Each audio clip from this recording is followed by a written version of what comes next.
In the very heart of the American dream, nestled among the perfectly manicured lawns of Long Island, stands a house that became the absolute embodiment of evil. 112 Ocean Avenue, Amityville, New York. This classic Dutch colonial home, with its two distinctive quarter-round windows on the top floor that look exactly like menacing, glowing eyes, hides a secret that still makes the blood of millions run cold. The nightmare began in November 1974. 23-year-old Ronald DeFeo Jr. took a high-powered rifle and cold-bloodedly executed his entire family, his parents, 2 brothers, and 2 sisters, while they slept peacefully in their beds. In court, he claimed that demonic voices, echoing from the very walls of the house, drove him to madness, commanding him to kill. The judge didn't buy the supernatural defense, and Ronald received 150 years behind bars. It should have been the end of a horrific tragedy. But it was only the genesis of a much darker story. A year later, the sprawling house was put back on the market at a drastically reduced price. Enter George and Kathy Lutz, a young, newlywed couple looking for their perfect forever home for themselves and their 3 children. They knew about the grim history, but at $80,000, it was a steal. They had no idea they were purchasing a one-way ticket to hell. On move-in day in December 1975, seeking peace of mind, they invited a Catholic priest, Father Ralph Pecoraro, to bless their new home. As the priest stepped into the second-floor bedroom, the exact room where the 2 young DeFeo boys had been slaughtered, he felt a sudden, unnatural, bone-chilling cold. The air grew thick, heavy, and suffocating. As he flicked holy water across the floorboards, a deep, guttural, distinctly non-human voice boomed from the empty space behind him. It said only one word: "Get out." An invisible physical force violently shoved the priest backwards. Terrified, he fled the property. The Lutz family dismissed the priest's frantic, trembling phone calls, warning them never to sleep in that specific room. But the house didn't wait long to reveal its true face. It started with the flies.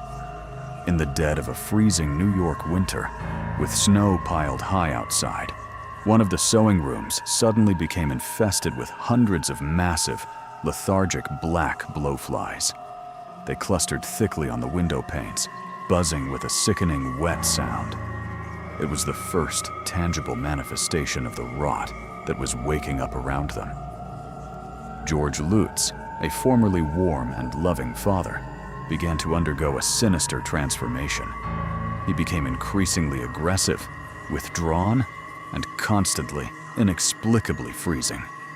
He stopped bathing entirely. He would spend hours sitting rigidly in front of the fireplace, obsessively stoking the flames until the fire roared.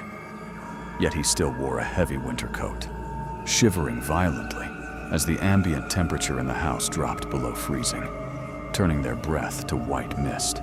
Then came the pattern, the dead hour. Every single night, George's eyes would snap open in a cold sweat.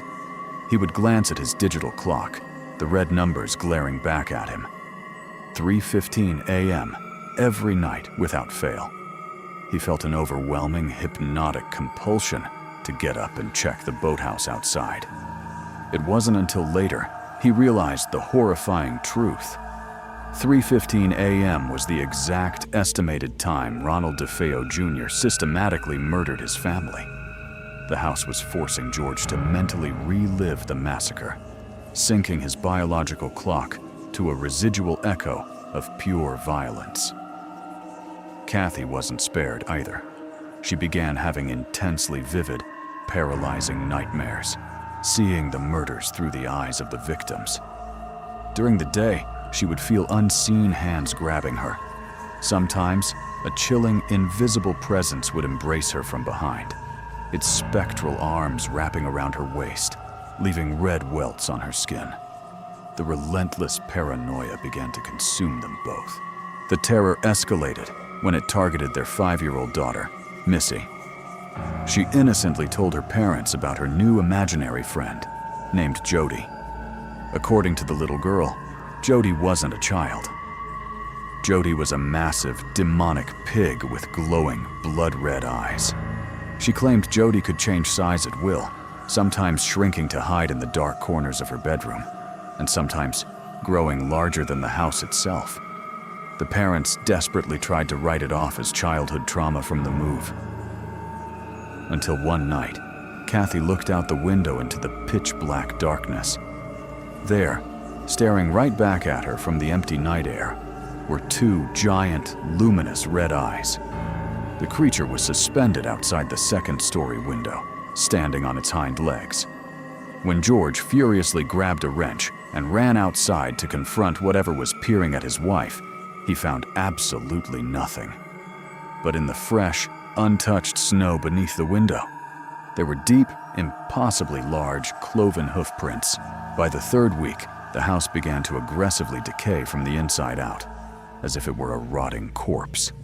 A thick, gelatinous green slime that smelled of excrement and rotting meat began to ooze from the walls, seeping from under the vintage floral wallpaper. A viscous, black sludge resembling coagulated blood dripped from the brass keyholes of the solid oak doors.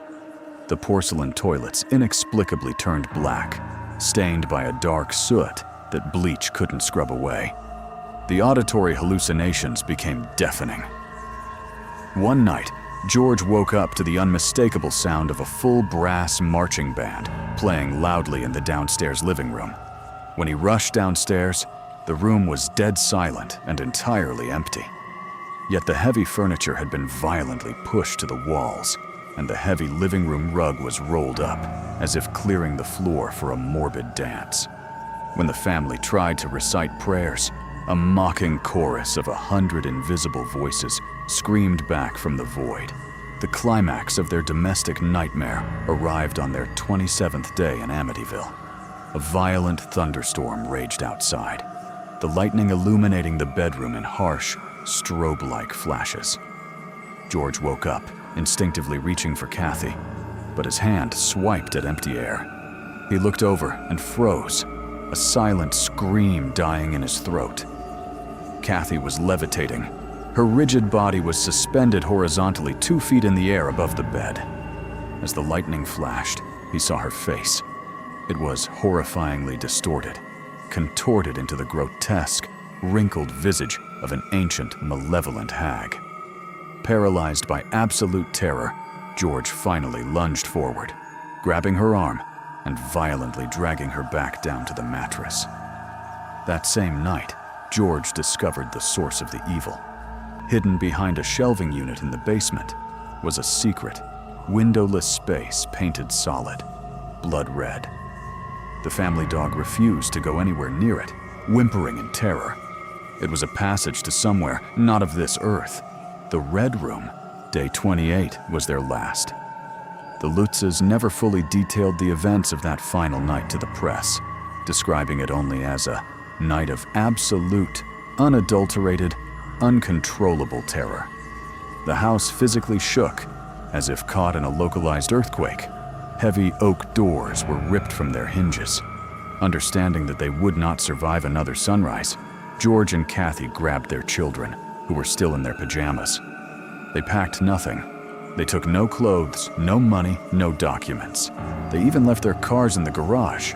The family sprinted out into the freezing, torrential rain, piled into George's work van, and peeled out of the driveway, abandoning 112 Ocean Avenue forever. They fled in such sheer panic that they didn't even stop to close the front door behind them, leaving it gaping open to the dark. The house still stands today, but for millions, it remains the ultimate proof that sometimes demons don't live in hell. They live in our walls, waiting for us to turn off the lights.